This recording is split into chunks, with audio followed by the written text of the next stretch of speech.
After my dad's funeral, my brother-in-law mocked me in front of everyone, saying, "You don't belong here anymore." But when I handed him my father's final letter, he dropped to his knees trembling. I never thought I'd share this, but I've been carrying this inside me for a long time. Maybe it's the silence after grief that gets to you, the way it echoes in an empty house after the last condolence is spoken. My name's Ramona. I'm 48 now, but this story happened last year in Tacoma, Washington, where I grew up. My family wasn't perfect, but for a long time it was home. My father, Richard Kessler, was a retired Navy veteran who later became a high school principal. He was the kind of man who never missed a PTA meeting or failed to patch a leaking faucet before it turned into a problem. My mother passed away when I was 16. After that, it was just Dad and me, and my younger sister, Vanya. She's 4 years younger and married to a man named Lionel. I never liked Lionel. He was smug, always had that salesman smile plastered on his face. Real estate agent. Lived for the applause and the wine tastings. While I moved to Portland for a job in publishing, Vanya stayed in Tacoma, and slowly took over most of Dad's daily life, grocery runs, doctor appointments, helping him manage the property he owned. She told me she was just being a good daughter. And I wanted to believe her. But in the back of my mind, I always sensed something was off. I came home as often as I could. Dad and I stayed close.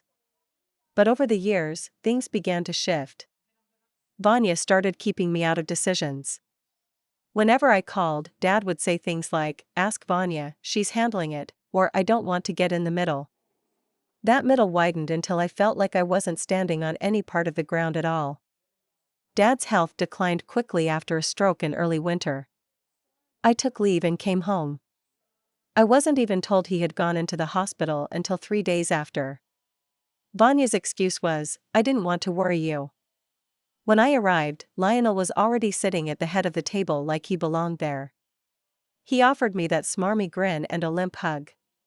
Vanya told me I could stay in the guest room, not my old room, which was now a storage space.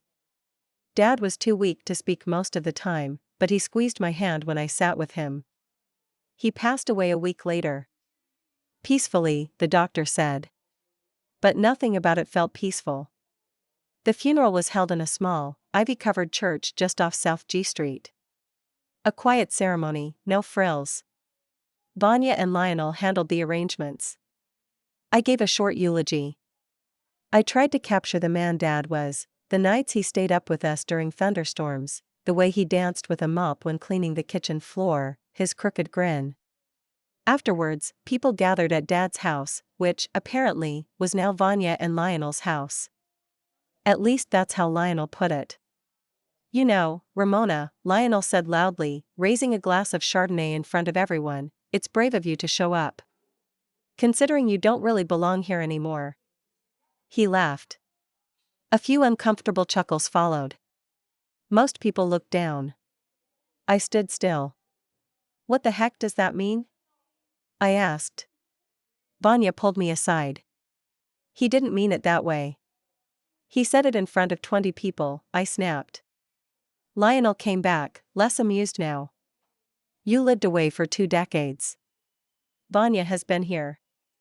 Taking care of him. Handling his affairs. The house, the will, the burial. She's the real family. Real family." It hurt. More than I care to admit. I didn't argue. I simply walked to the den, Dad's den.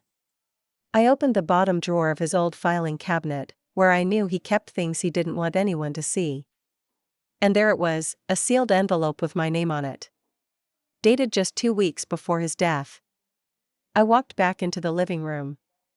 Everyone was still mingling, eating finger sandwiches and cheese cubes like we hadn't just buried a man. I walked up to Lionel. "Read this," I said. Out loud. "What is this?" he asked, but I didn't reply. He opened the envelope.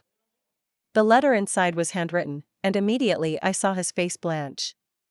"Read it," I repeated. Lionel cleared his throat, and then read aloud. "To my daughters, and to those who think they can divide them, I've watched how things have shifted since I became ill.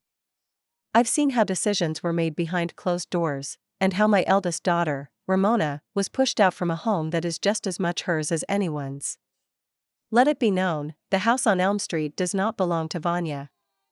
It never has. I bought it in Ramona's name after she paid off the reverse mortgage with her own money 3 years ago. The deed is in her name and remains so. If anyone challenges this in court, I have notarized documentation stored with attorney Henry Hovel at the law office in University Place. Vanya, I love you, but your husband's behavior disgusts me. I don't know how he made you forget the values I taught you. Ramona, forgive me for not stepping in sooner.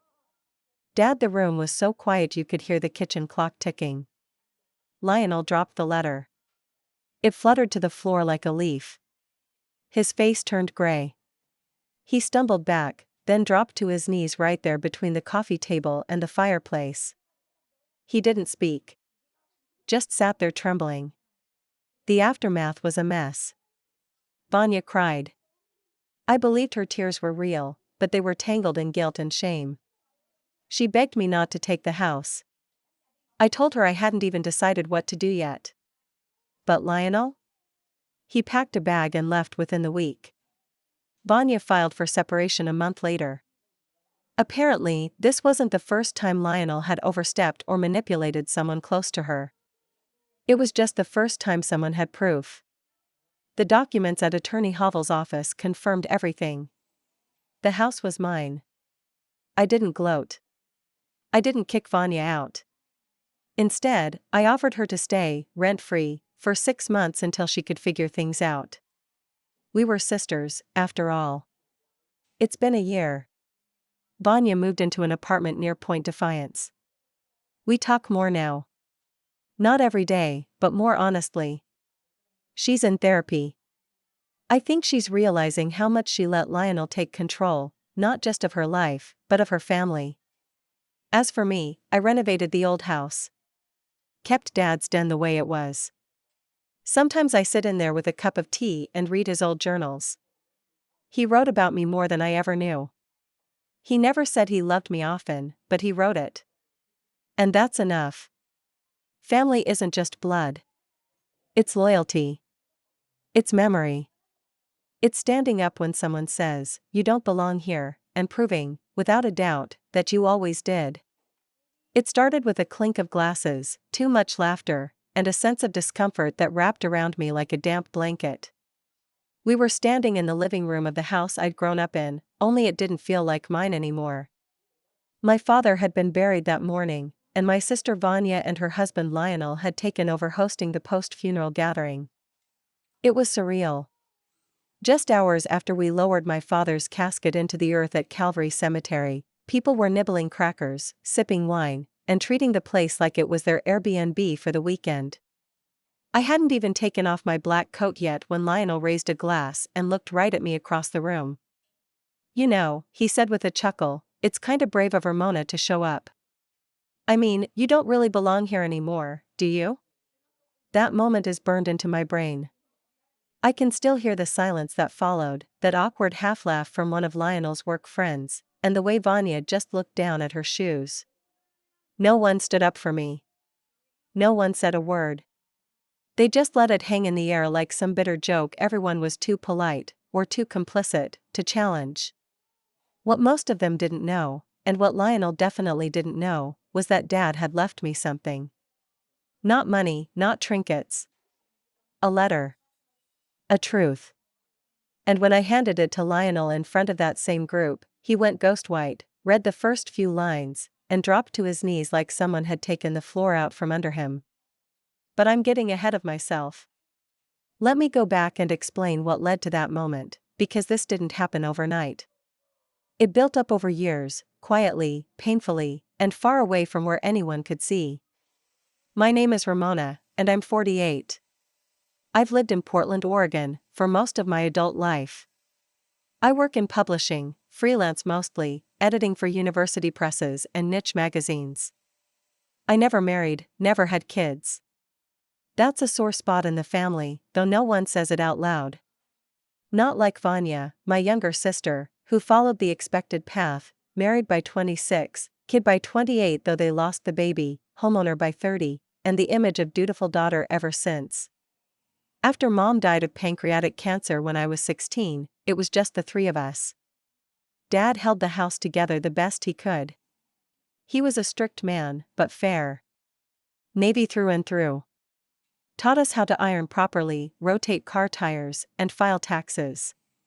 He didn't express emotions much, but when I left for college, he packed a thermos of soup and a first aid kit in my car without telling me. That was Dad's version of I love you. I moved to Portland after graduation, and for a while, I came back home often. But life gets in the way. Work piled up. Relationships faltered. And then, little by little, the phone calls started to change. At first, Dad would tell me Vanya had helped him set up automatic bill pay or organized his medications. It sounded helpful. Generous, even. I was glad she was around. I thought we were a team. But eventually, the messages I got were less about updates and more like status reports delivered through her. I talked to Vanya about it already, he'd say when I asked about his plans to renew his will. I think Vanya's handling the taxes now. Ask Vanya. I started to feel like a visitor in my own family. And when I'd visit for Thanksgiving or Christmas, Lionel would dominate conversations. He'd always be the one cutting the turkey, choosing the wine, starting the board games. Dad seemed content, if not a little tired. I figured he just didn't want the hassle of mediating between two daughters who were, frankly, very different people. Still, I didn't see how bad things had gotten until last winter. Dad had a stroke in late January. I found out 3 days after it happened. Vanya sent me a short text that read, "Hey. Dad's in Tacoma General. Minor stroke. Stable. Don't worry." I was horrified. I called immediately, but it was Lionel who picked up and said Dad was resting and Vanya would keep me posted. I drove up the next morning. 6 hours in silence, the whole way worrying about what kind of shape I'd find him in. When I walked into the room, Dad was half conscious, one side of his face slack. He tried to speak, but it came out garbled. His hand trembled when he reached for mine. I stayed for a week. By then, it was clear, Vanya and Lionel had quietly taken over everything. Insurance forms, property documents, even the daily caregivers, they had all the contacts and were speaking on his behalf. And me? I was told I could stay in the guest room because my childhood bedroom had become storage. I didn't argue. Not yet. There were bigger things to worry about: Dad's health, his comfort, his recovery. But something about the way Lionel watched me, like I was an outsider in my own father's hospital room, was unbearable. A week later, Dad was gone. Peaceful, they said. Just didn't wake up. The funeral was simple. Small. Vanya handled most of it, didn't ask my input on the service or the eulogy schedule. I was allowed to give a short speech, and that was it. After the burial, I followed the crowd back to the house. I stood in the foyer a long time, just listening.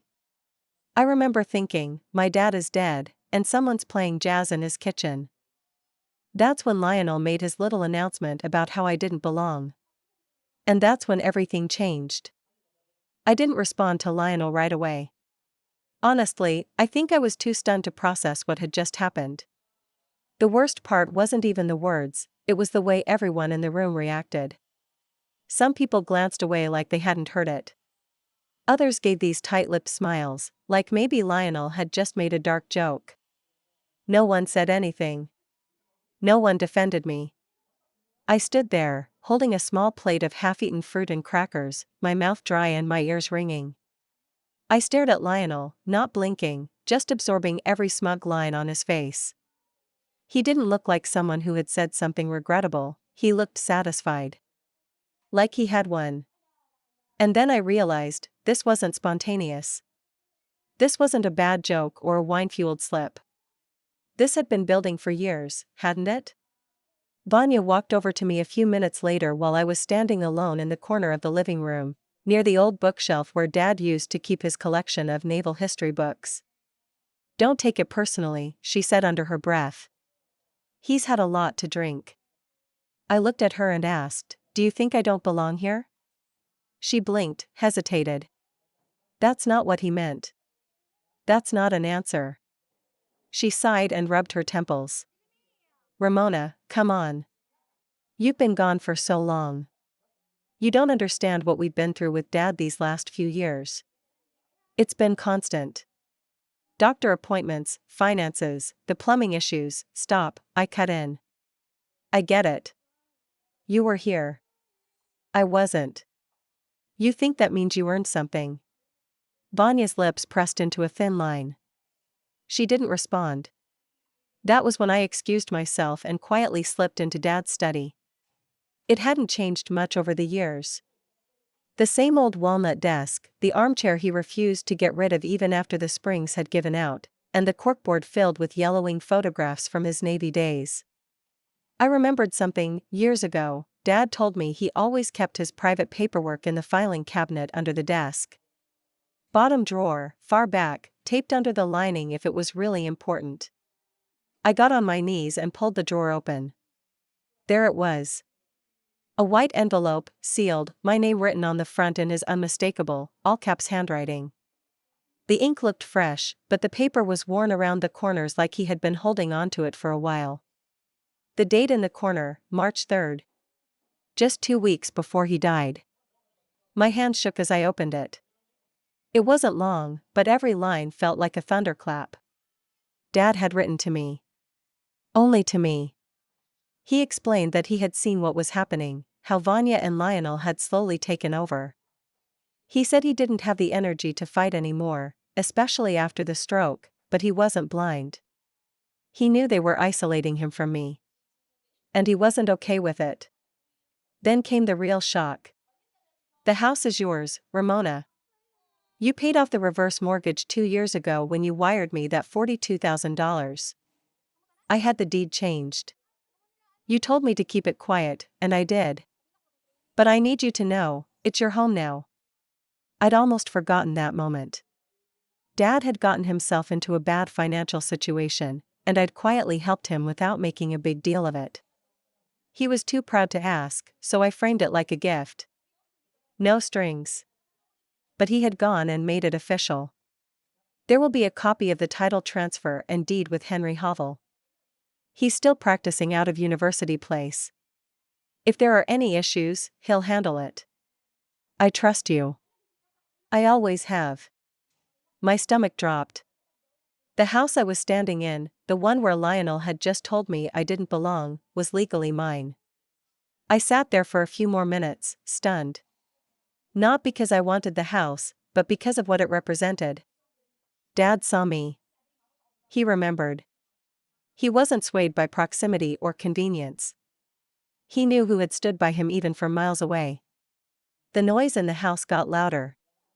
Lionel's voice, booming with another story. I could hear silverware clinking and more glasses pouring. I folded the letter, slipped it back into the envelope, and walked back into the living room. I found Lionel holding court near the fireplace, surrounded by a few acquaintances and extended family I hadn't seen in years. Without raising my voice, I walked up to him and held out the letter. "What's this?" he asked. "Something from my dad.